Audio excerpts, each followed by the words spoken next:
Willowbrook was the kind of village that seemed frozen in time. Cobblestone streets twisted between rows of ancient cottages, their ivy-covered walls whispering stories of generations past. The village green, dotted with oaks and elms, often echoed with the laughter of children, while the distant hum of the river carried secrets no one dared speak aloud. Among Willowbrook's many residents, none drew as much quiet curiosity as Clara.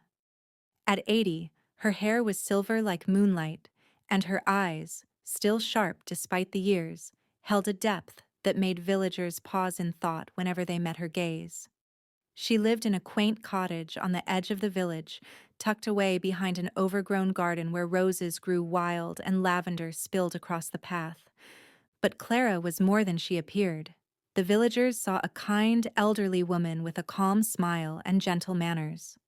Few suspected that behind her serene exterior lay a lifetime of secrets, treasures buried beneath ancient trees, mysteries of vanished people, and shadows of accidents no one ever knew had occurred. One crisp autumn morning, Clara sat by her window, sipping tea as she watched the fog roll over the hills. The journal rested on her lap, a massive, leather-bound book filled with her memories, observations, and hidden truths. Each page was a key, each entry a fragment of lives intertwined with her own. Her reverie was broken by a knock at the door. "Good morning," called a young voice. Clara opened her door to find a man in his late 20s, camera slung over his shoulder, notebook in hand. His dark hair fell slightly into his eyes, giving him a curious, restless look. "Hello, can I help you?" Clara asked, her voice soft but wary. "I'm James," he said, extending a hand. "I'm a journalist. I've come to write about Willowbrook, its history, its stories. I've heard people speak of you, about your journal. They say you know the village's history better than anyone alive." Clara studied him for a long moment. She had seen many like James, curious, eager, unaware that some doors should remain closed, but there was something different about him. Honesty in his eyes, a genuine thirst for understanding. "Very well," she said finally. "Come in. But remember, some stories are dangerous. Not all truths are meant to be spoken aloud." James stepped inside, his eyes widening at the sight of her cottage. Books lined every shelf, old photographs adorned the walls, and trinkets from decades past were carefully arranged, each one seemingly ordinary, yet holding a hidden story. They sat by the fireplace, the warmth of the flames contrasting with the chill of the morning fog. Clara poured tea into delicate porcelain cups and watched James fidget slightly, as if he could sense the weight of the room's history pressing on him. "Where should I begin?" James asked finally, his voice hushed. Clara leaned back in her chair, letting the silence stretch. "Begin anywhere. But remember, history is not just dates and names. It is the lives people forget, the choices they regret, the truths they bury." Over the next few weeks, James visited Clara almost daily. She told him stories of the village, its founders, its festivals, the river that had shaped life in Willowbrook for centuries. But woven between the ordinary tales were hints of something darker, something buried beneath the village's peaceful surface. Clara often paused when certain names were mentioned, her fingers tracing the worn edges of her journal as if drawing strength from its pages. One evening, as the sunset painted the hills gold, she finally decided to reveal a fragment of her hidden life. "There is a tree," she said softly, "on the edge of my garden. An oak that has stood here for longer than any of us can remember. Beneath it lies something no one knows." James leaned forward. "What is it?" Clara's lips curved into a small, knowing smile. "A treasure," she said, "not gold or jewels as you might imagine. Something far more dangerous and far more telling. It belonged to people long gone, and it carries secrets that could change how the village remembers its past. Intrigued, James asked more, but Clara shook her head. Not yet. Some things are revealed slowly. Patience is a form of respect for history. Days passed, and James grew restless. He tried to piece together the stories, noticing patterns that others would dismiss. He asked about a disappearance decades ago, a young man who had vanished without explanation. The villagers whispered of misfortune, yet no one knew the truth. Clara finally sighed, setting her teacup down with a soft clink. I saw what happened, she admitted. Not everything is as it seems, James. That disappearance, it was not an accident. And yet, revealing it now could bring harm to those who have rebuilt their lives. James listened intently, knowing that he was standing at the edge of something dangerous. Why haven't you told anyone before? He asked. Because some truths, Clara said quietly, carry weight that can crush the living. I have carried them silently, hoping that the consequences of revelation would never fall on innocent shoulders. Sometimes, the wisest thing one can do is wait. Despite her caution, Clara allowed James glimpses into her past.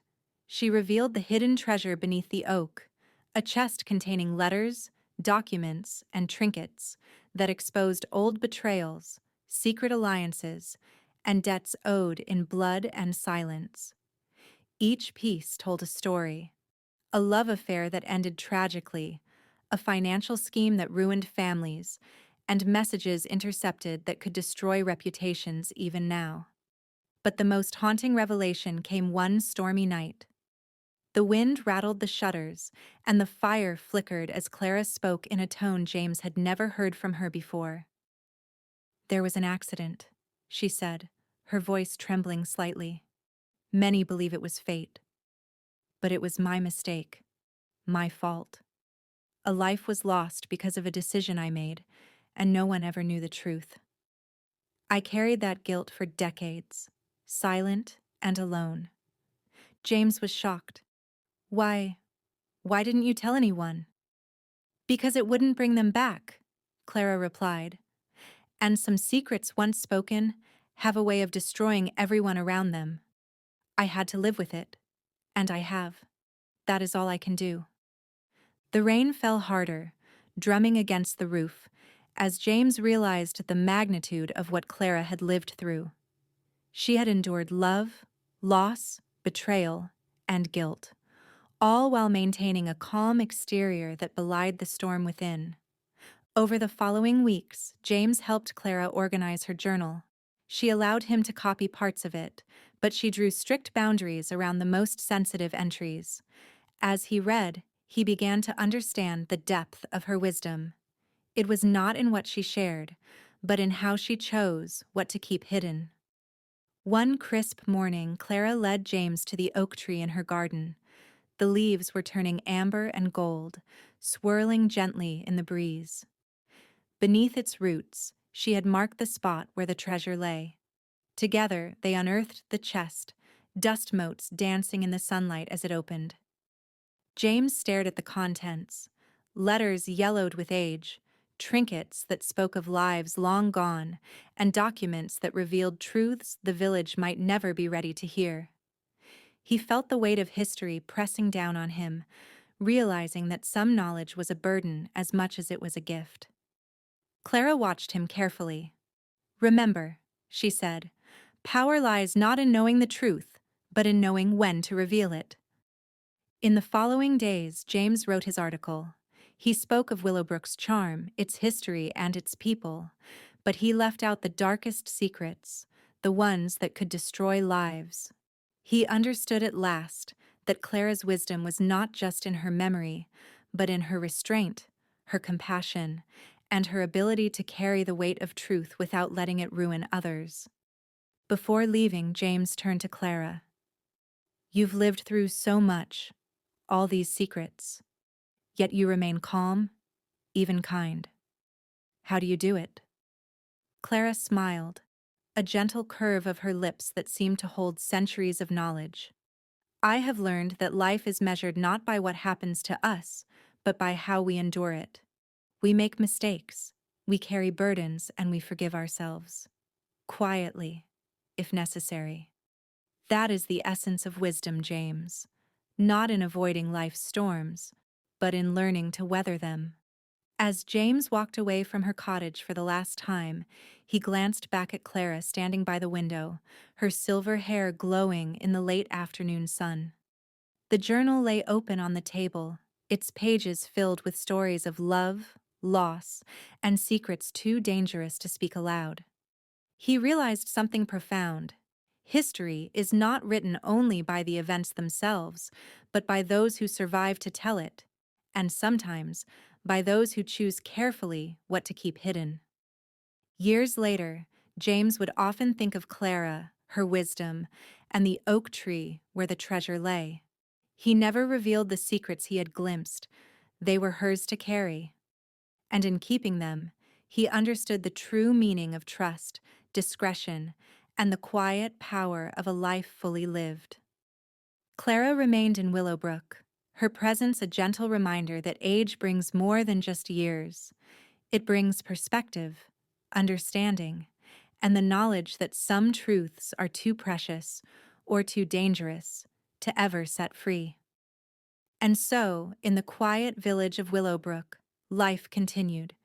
Children played, the river flowed, and Clara kept her memories, her secrets, and her wisdom, like a guardian of time itself. The oak tree stood watch, its roots entwined with hidden treasures and untold stories, waiting for those patient enough to learn that sometimes the greatest lessons are not in what is spoken, but in what is carefully, deliberately, and courageously kept in silence.